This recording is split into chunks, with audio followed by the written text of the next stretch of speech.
ಇದೇ ತಿಂಗಳು 11ನೇ ತಾರೀಕು ಕರ್ನಾಟಕ ರಾಜ್ಯದ ಯುವ ಘಟಕದ ಅಧ್ಯಕ್ಷರಾದಂಥ ನಿಖಿಲ್ ಕುಮಾರಸ್ವಾಮಿ ಅವರು ನಮ್ಮ 3 ವಿಚಾರಗಳನ್ನು ಇಟ್ಕೊಂಡು ಇವತ್ತು ನಮ್ಮ ಕ್ಷೇತ್ರದ ಪ್ರವಾಸಕ್ಕೆ ಬರ್ತಾ ಇದ್ದಾರೆ. ಹಾಗಾಗಿ 11ನೇ ತಾರೀಕು ಯಾವ್ಯಾವ ರೀತಿ ಕಾರ್ಯಕ್ರಮಗಳಿರಬೇಕು, ಜನ ಒಂದೊಂದು ಗ್ರಾಮ ಪಂಚಾಯತಿಯಿಂದ ಎಷ್ಟು ಜನ ಬರಬೇಕು, ಇವೆಲ್ಲ ಕೂಡ ಇವತ್ತು ಒಂದು ಪೂರ್ವಭಾವಿ ಸಭೆಯನ್ನು ಕರೆದು ಆ ಪೂರ್ವಭಾವಿ ಸಭೆಯಲ್ಲಿ ನಮ್ಮ ಮುಖಂಡರಿಗೆ, ನಮ್ಮ ಕಾರ್ಯಕರ್ತರಿಗೆ ಒಂದು ಸಂದೇಶವನ್ನು ಕೊಟ್ಟಿದ್ದೀವಿ. ಇವತ್ತು 3 ವಿಚಾರಗಳು ಇಟ್ಕೊಂಡು ಬರ್ತಾ ಇರ್ತಕ್ಕಂಥದ್ದು ಏನು ಅಂದರೆ, ಒಂದು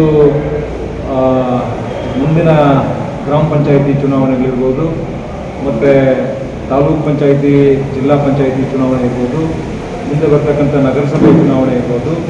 ಇದರ ಸಲುವಾಗಿ ಸಂಘಟನೆಯ ವಿಚಾರವಾಗಿ ಬರ್ತಕ್ಕಂಥದ್ದು ಒಂದು ವಿಚಾರ. ಎರಡನೇದು, ಇವತ್ತು ಮೊದಲೆಲ್ಲ ಬುಕ್ಗಳಲ್ಲಿ ಬರೆದು ಸದಸ್ಯತ್ವವನ್ನು ಮಾಡುವಂಥದ್ದಿತ್ತು. ಈಗ ಡಿಜಿಟಲ್ ಅಂದರೆ ನಾವು ಒಂದು ಮಿಸ್ಡ್ ಕಾಲ್ ಕೊಟ್ಟರೆ ನಮಗೆ ನಮ್ಮ ಹೆಸರು ರಿಜಿಸ್ಟರ್ ಆಗುತ್ತೆ. ಅಲ್ಲಿಂದ ಒಂದು OTP ಬರುತ್ತೆ. ಆ OTP ಕನ್ಫರ್ಮ್ ಮಾಡಿದ್ರೆ ನಮ್ಮ ಏನು ಸದಸ್ಯತ್ವ ನೋಂದಣಿ ರಿಜಿಸ್ಟರ್ ಆಗುತ್ತೆ.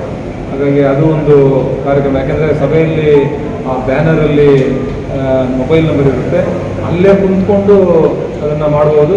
ಮತ್ತು ಹಳ್ಳಿಗಳಲ್ಲಿ ಕೂಡ ಆ ಸಂಖ್ಯೆಗೆ ನಾವು ಒಂದು ಮಿಸ್ಡ್ ಕಾಲ್ ಕೊಟ್ಟರೆ ಒಂದು OTP ಬರುತ್ತೆ. OTP ಕನ್ಫರ್ಮ್ ಮಾಡಿದ್ರೆ ನಮ್ಗೆ ರಿಜಿಸ್ಟರ್ ಆಗುತ್ತೆ. ಇದು ಎರಡನೇ ವಿಚಾರ.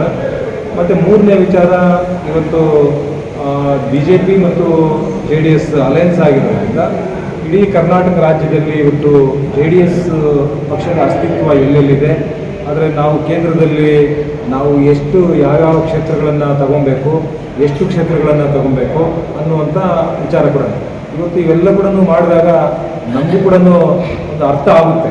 ನಾವು ಕೇಂದ್ರದಲ್ಲಿ NDA ಅವರ ಜೊತೆಯಲ್ಲಿ ಇವತ್ತು ನಾವು ಅಲಯನ್ಸ್ ಆಗಿರೋದ್ರಿಂದ ನಮಗೆ 80 ಕೇಳಬೇಕಾ, 90 ಕೇಳಬೇಕಾ, 100 ಕೇಳಬೇಕಾ, ಅಥವಾ ಎಲ್ಲೆಲ್ಲಿ ನಮ್ಮ ಅಸ್ತಿತ್ವ ಇದೆ. ಇವತ್ತಿಗಾಗಲೇ 4-5 ಜಿಲ್ಲೆಗಳು ಪ್ರವಾಸ ಮಾಡಿದ್ದಾರೆ. ಇನ್ನು ಉಳಿದಿರ್ತಕ್ಕಂಥ ಕ್ಷೇತ್ರಗಳು ಕೂಡ ಒಂದು ಟೈಮ್ ಫಿಕ್ಸ್ ಮಾಡಿದ್ದಾರೆ. ನಮಗೆ 11ನೇ ತಾರೀಕು ಕೊಟ್ಟಿದ್ದಾರೆ. ಸಂಜೆ 3 ಗಂಟೆಗೆ ಕೋಲಾರ ಜಿಲ್ಲೆ ಶ್ರೀನಿವಾಸಪುರ ತಾಲೂಕು ಕೂಡ ಆವತ್ತು 2 ದಿನ 2 ಕಾರ್ಯಕ್ರಮ ಇರುತ್ತೆ. ಹಾಗಾಗಿ ಇದು 3ನೇ ವಿಚಾರ. ಇದು ಕೂಡ ನಾವು NDA ಜೊತೆಯಲ್ಲಿ ಮೈತ್ರಿ ಆದಮೇಲೆ ಎಷ್ಟು ಸೀಟುಗಳನ್ನು ನಾವು ಪಡ್ಕೊಬೇಕು ಅನ್ನುವಂಥ ವಿಚಾರ ಕೂಡ. ಈ 3 ವಿಚಾರಗಳನ್ನು ಇಟ್ಕೊಂಡು ಇವತ್ತು ಕುಮಾರಸ್ವಾಮಿ ಅವರು ಬರ್ತಾ ಇದ್ದಾರೆ. ಹಾಗಾಗಿ ನಾನು ಈ ಕಾರ್ಯಕ್ರಮ ಯಶಸ್ಸು ಮಾಡೋದಕ್ಕೆ ನಾವು ಒಂದು ಪ್ಲಾನ್ ಮಾಡಿದ್ದೀವಿ. ಈಗ ಒಂದು ಸಂತೆಕಲ್ಲಳ್ಳಿ ಹತ್ರ ಅಲ್ಲಿ ಬಂದು ಅಲ್ಲಿ ಮಾತಾಡಿಸಿ ಅಲ್ಲಿ ಒಂದು ಗಾರ್ಲ್ಯಾಂಡ್ ಮಾಡಿ ಅಲ್ಲಿಂದ ಶ್ರೀ ಯೋಗಿ ನಾರಾಯಣ ಯತೀಂದ್ರರ ಮಠಕ್ಕೆ ಹೋಗಿ ಅಲ್ಲಿ ತಾತಯ್ಯನವರ ಆಶೀರ್ವಾದ ಪಡ್ಕೊಂಡು ಅಲ್ಲಿಂದ ಚಿನ್ನಸಂದ್ರಕ್ಕೆ ಬಂದು 11 ಗಂಟೆಗೆ ಚಿನ್ನಸಂದ್ರದಲ್ಲಿ ಅಲ್ಲಿ ಹಿಡಿದು ಅಲ್ಲಿ ಒಂದು ಟೀ ಸ್ಟಾಲ್ ಇದೆ. ಅಲ್ಲಿ ನಮ್ಮ ಕಾರ್ಯಕರ್ತರಿಗೆ ಎಲ್ಲರೂ ಕೂಡ ಅಲ್ಲಿ ಚಹಾ ವ್ಯವಸ್ಥೆ ಮಾಡಿದ್ದೀವಿ.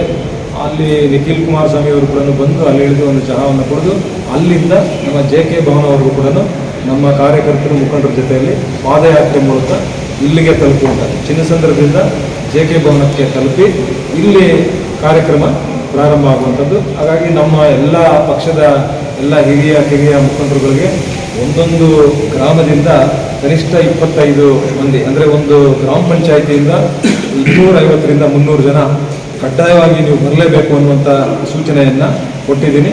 ಹಾಗಾಗಿ ಮಾಧ್ಯಮಗಳ ಮೂಲಕ ಇವತ್ತು ಕೂಡ ನಾನು ತಿಳಿಸುವಂಥದ್ದು ಏನಂದರೆ, ಇವತ್ತು ಆವತ್ತಿನ 11ನೇ ತಾರೀಕು ನಡೆಯುವಂಥ ಕಾರ್ಯಕ್ರಮಕ್ಕೆ ಸಹಸ್ರಾರು ಸಂಖ್ಯೆಯಲ್ಲಿ ನಮ್ಮ ಕ್ಷೇತ್ರದಿಂದ ನಮ್ಮ ಪಕ್ಷದ ಕಾರ್ಯಕರ್ತರು, ಮುಖಂಡರು, ಹಿತೈಷಿಗಳು, ಅಭಿಮಾನಿಗಳು ಎಲ್ಲರೂ ಕೂಡ 11ನೇ ತಾರೀಕು ಆ ಕಾರ್ಯಕ್ರಮದಲ್ಲಿ ಭಾಗವಹಿಸಿ ಕಾರ್ಯಕ್ರಮವನ್ನು ಯಶಸ್ಸು ಮಾಡಬೇಕು ಅಂತೇಳಿ ಕೈ ಮುಗಿದು ಮನವಿಯನ್ನು ಮಾಡ್ತಾರೆ.